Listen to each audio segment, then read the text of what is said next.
What's going on, y'all? This is your boy Kev coming to you with another game analysis, man. I just got finished. The game just went final. Game 4 of the Eastern Conference semifinals between the Boston Celtics and the Washington Wizards. Wizards get the dub 121-102 in what was a competitive game in the first half, but then Washington's defense took over in the third quarter. Washington went on a 26-0 run in the third quarter, all fueled by defense. They forced Boston into 9 turnovers, and they scored off 21. They scored 21 points off those 9 turnovers. Again, with a 26-0 run, they really blew the game wide open in the third. With steals. He like I said, huge third quarter by the Wizards, and that has propelled the Wizards to a that propelled the Wizards to a 2-2 victory. Excuse me, not 2-2 victory. To tie the series at 2-2 with a 121-102 victory. A good first half by the Celtics. I'm going to go through their stats in a little bit. Good first half for the Celtics, but second half, like I said, that third quarter, that really was the dagger for them. A lot of turnovers, and again, not stopping the ball. Not stopping the ball.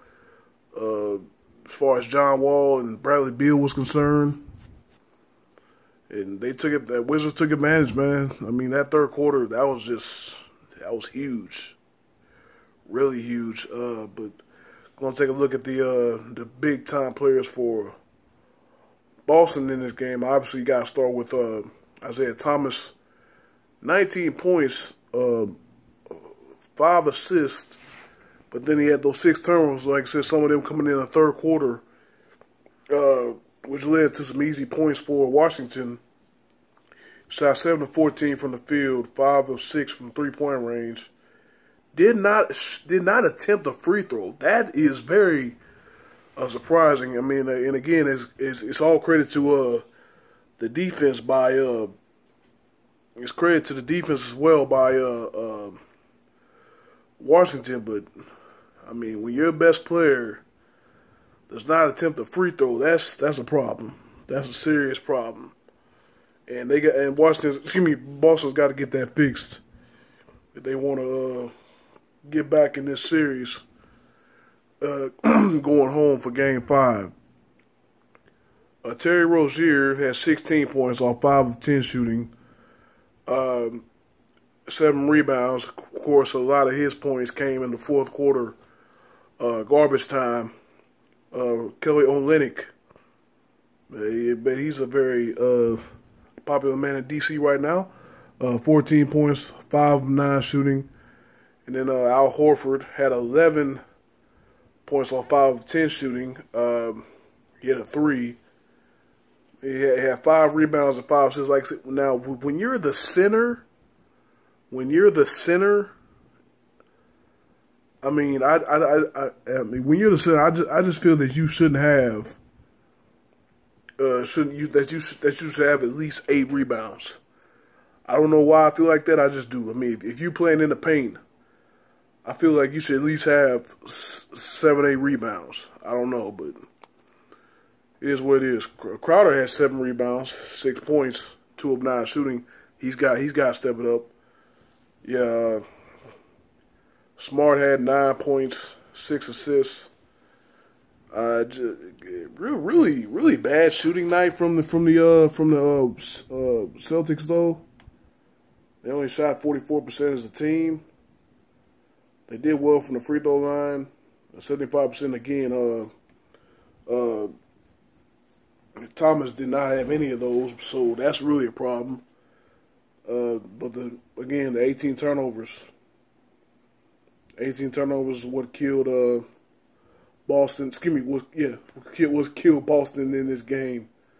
Again, man, it's a terrible game. They just got to find a way to minimize those turnovers, especially in the third quarter.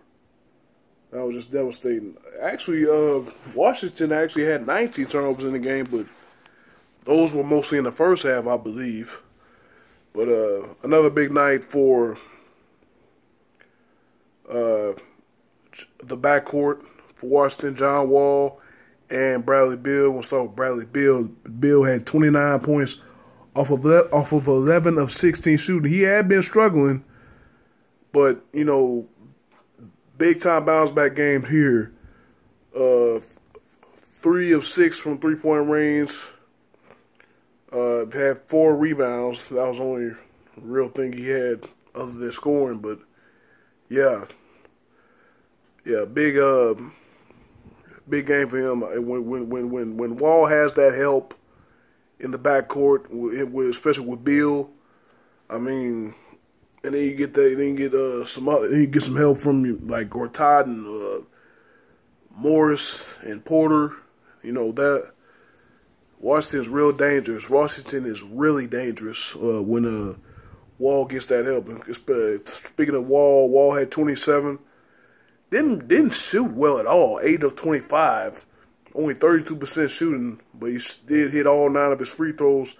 Had 12 rebounds, 12 assists, 7 rebounds. But he had 5 steals. Again, a lot of those coming in the third quarter in their 26-0 run. So, again, Wall probably having the best postseason of his career. Porter and Morris, 18 points for Porter, 16 points for Morris. Porter had 8 rebounds. Morris had 10 rebounds. Big double-double game for Markieff Morris. I've been watching those guys since they were at Kansas. Him and his brother Marcus. Again, they were playing together at one time, and they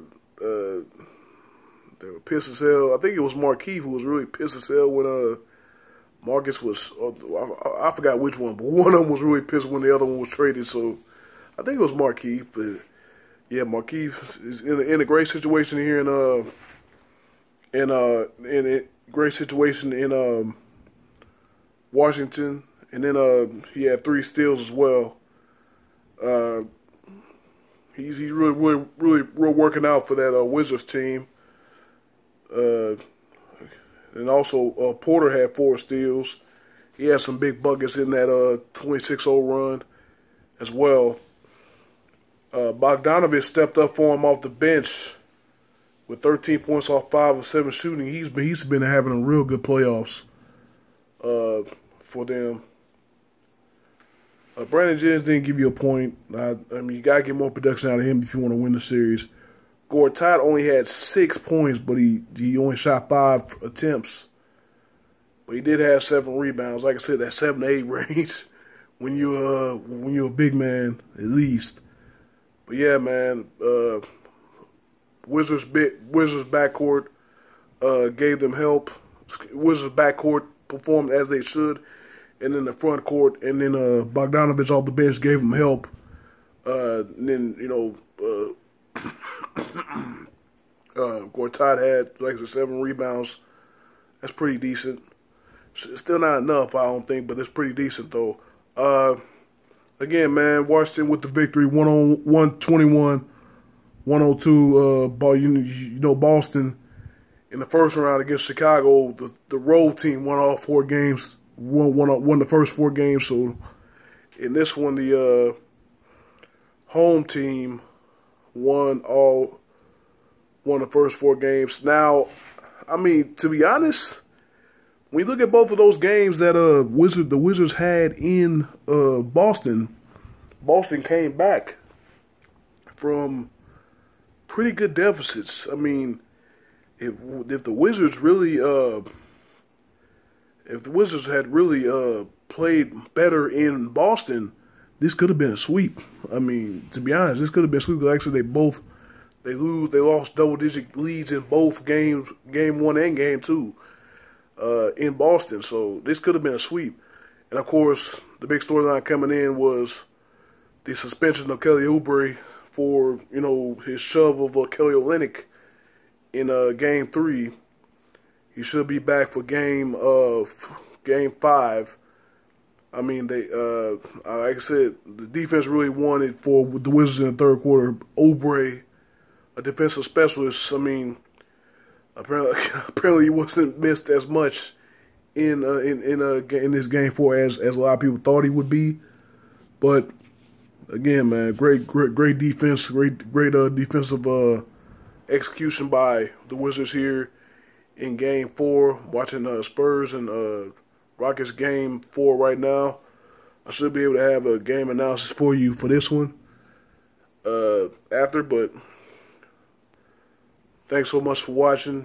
If you like this video, hit that like button, subscribe, and share. I appreciate y'all watching. And for anybody watching this video, I wish you nothing but positive vibes only. I'll see you guys in the next video.